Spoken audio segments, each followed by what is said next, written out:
In a factory ruled by fear, one man's humiliation became the spark that burned the tyrant's career to the ground.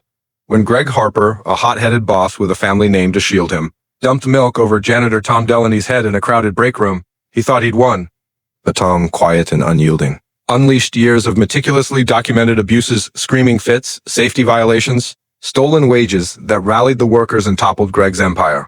This is a raw, gripping tale of justice, defiance, and the power of standing up. No matter how small you seem.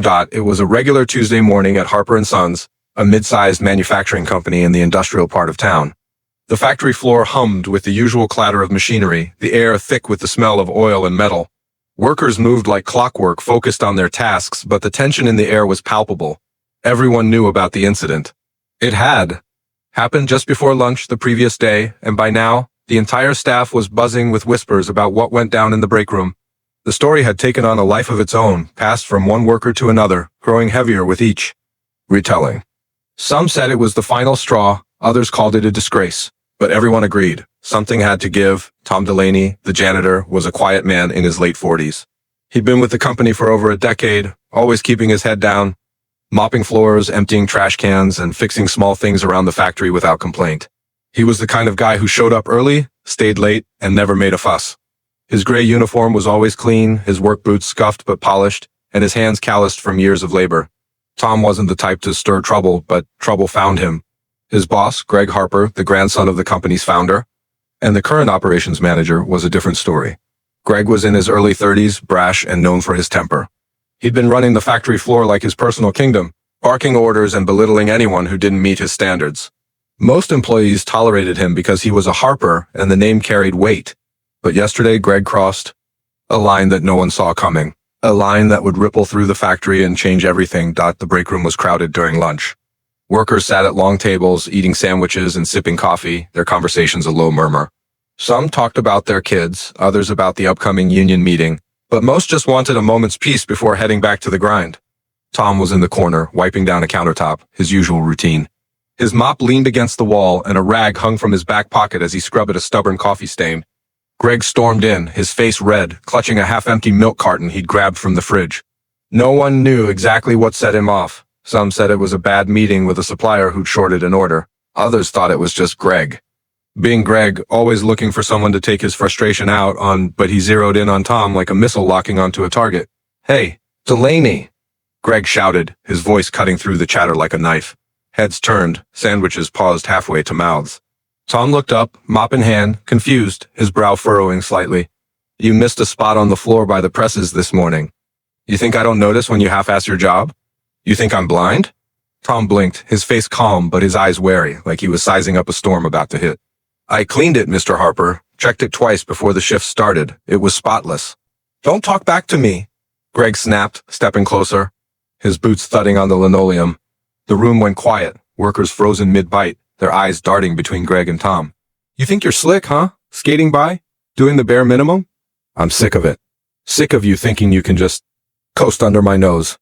"I do my job, sir," Tom said, his voice steady but low, barely above a whisper. He wasn't one for confrontation, but he wasn't going to grovel either. He stood straight, his grip on the mop tightening just enough to show he wasn't backing down. Greg's eyes narrowed, his lips curling into a sneer. Then, without warning, he tipped the milk carton over Tom's head. Cold liquid splashed down, soaking Tom's gray uniform, running down his neck and chest, dripping onto the floor in a puddle. Gasps echoed around the room, sharp and involuntary. A few workers stood up, unsure what to do, their chairs scraping against the floor.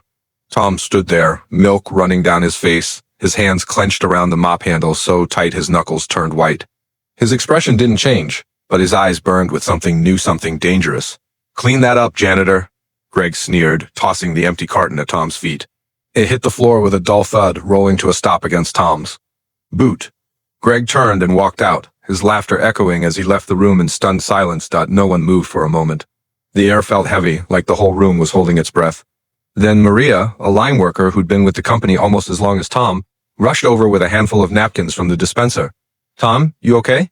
she asked, her voice shaking with anger, her hands trembling as she handed him the napkins. "That was bullshit. He can't do that to you." Tom wiped his face with his sleeve, his expression unreadable, like a mask carved from stone. "I'm fine," he said quietly, but his voice had an edge that made Maria pause, a sharpness that hadn't been there before. He bent down, picked up the carton, and started mopping the floor where the milk had spilled. The workers watched, some whispering, others shaking their heads, their eyes filled with a mix of pity and outrage. No one dared say anything loud enough for Greg to hear, not with him still in the building. His presence looming like a dark cloud. By the end of the day, the story had spread like wildfire. The factory was a pressure cooker, and Tom, the guy everyone liked but no one really noticed, was at the center of it. People expected him to quit, to walk out and never come back, to leave his cart and his mop and his dignity behind. But Tom showed up the next morning, same as always, pushing his cart of cleaning supplies, his face set like stone. His uniform was clean, but if you stood close, you could still catch a faint whiff of sour milk. He didn't say a word about the incident, didn't acknowledge the stares or the hushed conversations. He just worked, steady and quiet, like nothing had happened. What no one knew was that Tom wasn't the type to let things slide. He'd spent years keeping his head down, taking the snide comments, the unpaid overtime, the constant belittling from Greg. This wasn't just about milk. It was about every time Greg had called him useless in front of the crew, every time he'd been forced to clean up spills that weren't his fault, every time Greg had treated him or anyone else like dirt. Tom had a plan, and it wasn't about revenge. It was about justice, about holding a man accountable who'd been dodging it for years. That morning, Tom went to the HR office. The head of HR, Linda Carter, was a no-nonsense woman who'd been with Harper and Sons for 20 years. She'd seen her share of complaints, but most never went anywhere when it came to Greg. His last name was like a shield, deflecting consequences with the weight of his family's legacy. Still, Tom sat across from her, his uniform pressed, his hands folded in his lap, the faint smell of milk lingering like a ghost. "Linda, I need to file a formal complaint," Tom said, his voice calm but firm, like he'd rehearsed the words. 100 times in his head, Linda sighed, leaning back in her chair, her pen tapping against a stack of papers. "Tom, I heard what happened. It was out of line, no question. Completely unacceptable, but you know who Greg is. You sure you want to go down this road? It's not going to be easy." "I'm sure," Tom said, sliding a folder across her desk. It was thick, worn at the edges, like it had been handled carefully for a long time. "This isn't just about yesterday. It's about everything, all of it." Linda raised an eyebrow, her curiosity piqued.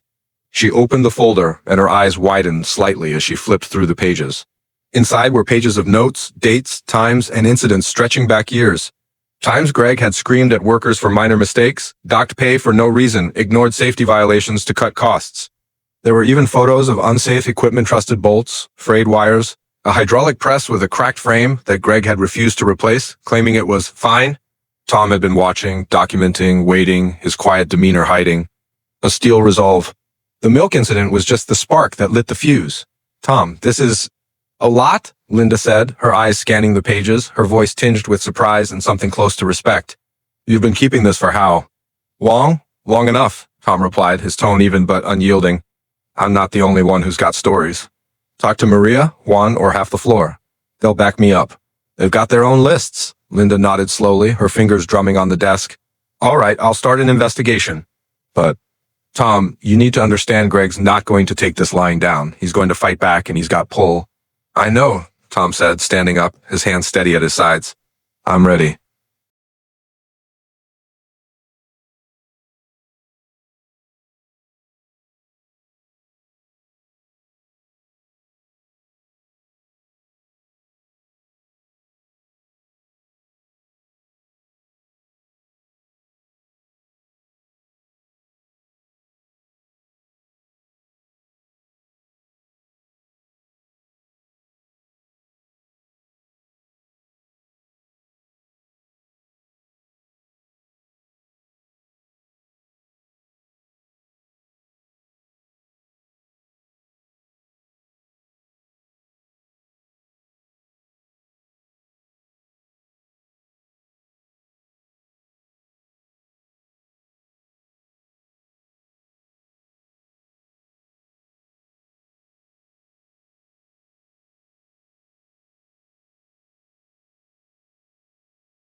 Word of the complaint spread fast.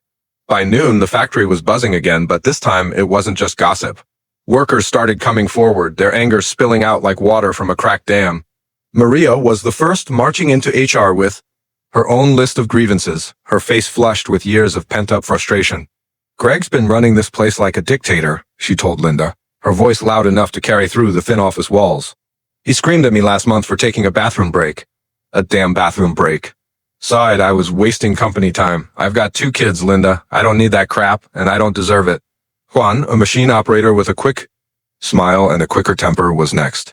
He stormed into the office, his work gloves still on, and slammed his hand on the desk. "He made me work a double shift with a broken hydraulic press," he said, his voice shaking with anger.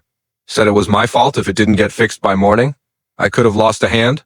My family depends on me, and he didn't give a damn." One by one, others followed, their stories piling up like kindling. The warehouse guy who'd been denied a raise for 3 years, despite working weekends without complaint. The new hire Greg had mocked in front of everyone for dropping a box, calling him clumsy and useless until the kid's face burned red. Even the quiet admin assistant, who rarely spoke up, stepped forward, her voice trembling as she recounted overhearing Greg bragging about skimming bonuses to teach the lazy ones a lesson.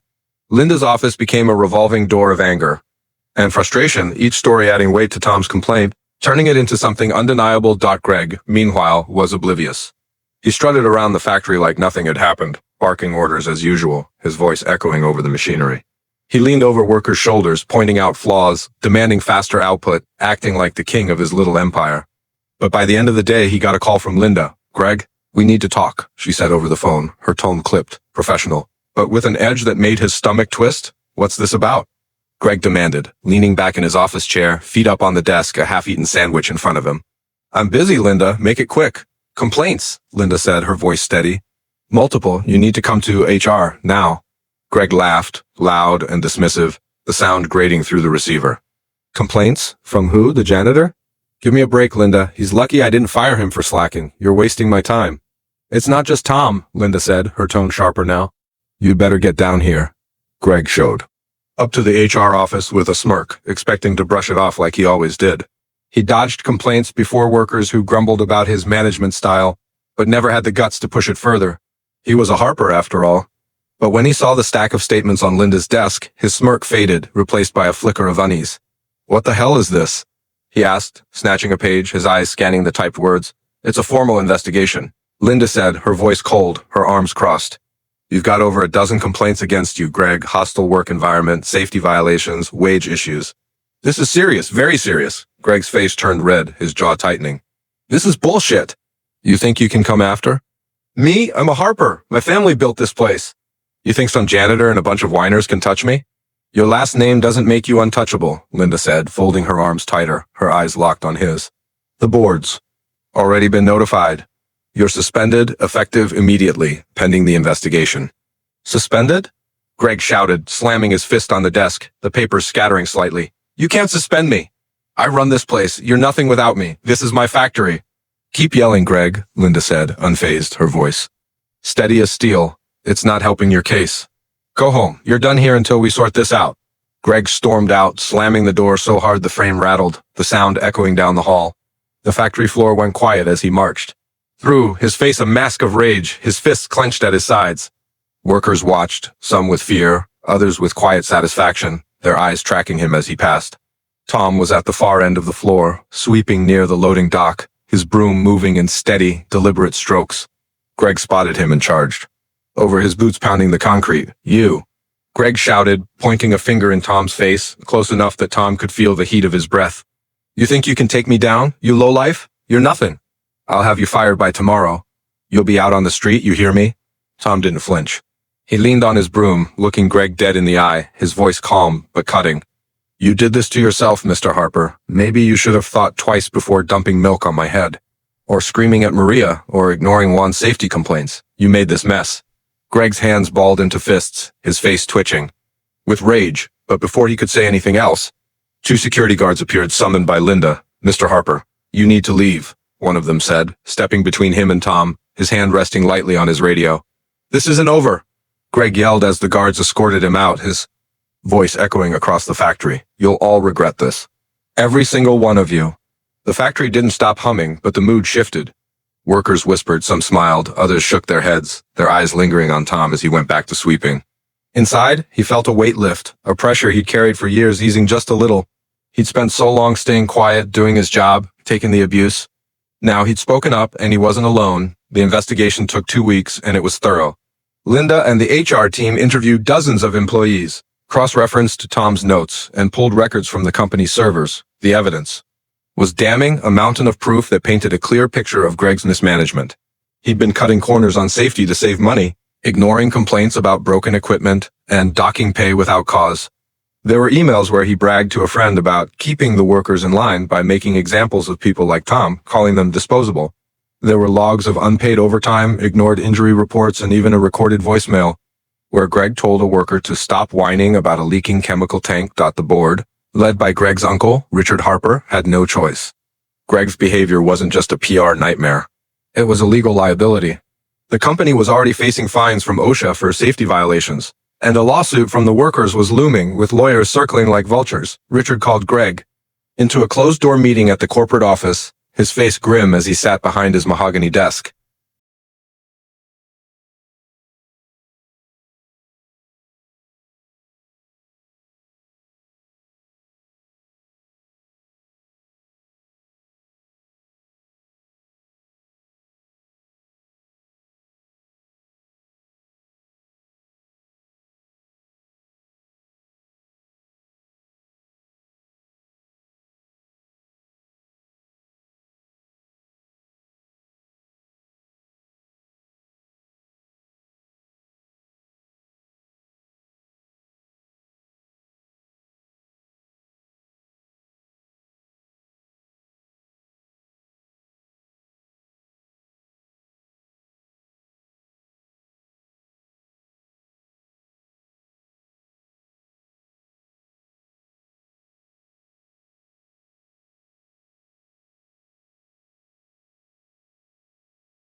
Greg, you've embarrassed this family, Richard said, his voice low but sharp, each word deliberate.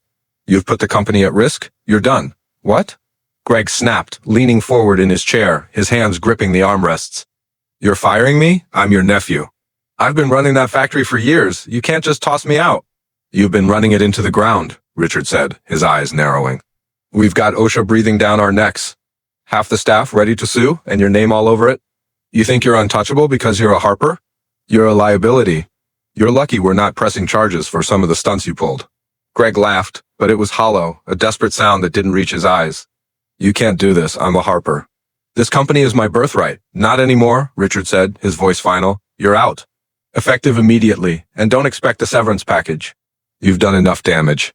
Greg's face went pale, his mouth opening and closing like a fish out of water. He tried to argue, but Richard held up a hand, cutting him off. Get out, Greg, before I have security drag you out. Greg left the office in a daze, his shoulders slumped, his usual swagger gone. By the next morning, his office was cleared. Out, his company email disabled, his nameplate removed from the door. The factory floor felt lighter, like a storm had passed, the air cleaner somehow. Workers still talked about the milk incident, but now it was a story of triumph, not humiliation. Tom became a quiet hero, the guy who stood up to the boss, and Juan, the guy who'd taken the hit and fought back without raising a fist. Tom didn't gloat. He kept doing his job, mopping floors, emptying trash cans, fixing the little things that kept the factory running. But when Maria brought him a coffee one morning, she grinned and said, You're a legend, Tom. You know that, right? You took down the king? Tom shrugged, a small smile breaking through his usual stoic expression. Just doing what's right, he said, taking a sip of the coffee, the warmth spreading through him. The company made changes, big ones. A new operations manager was brought in, someone from outside the Harper family, a woman named Karen who listened to the workers and took safety seriously.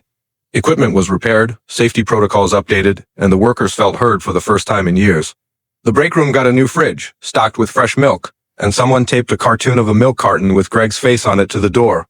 A quiet joke that made everyone chuckle. Tom stayed on, same as always, pushing his cart, keeping the place clean.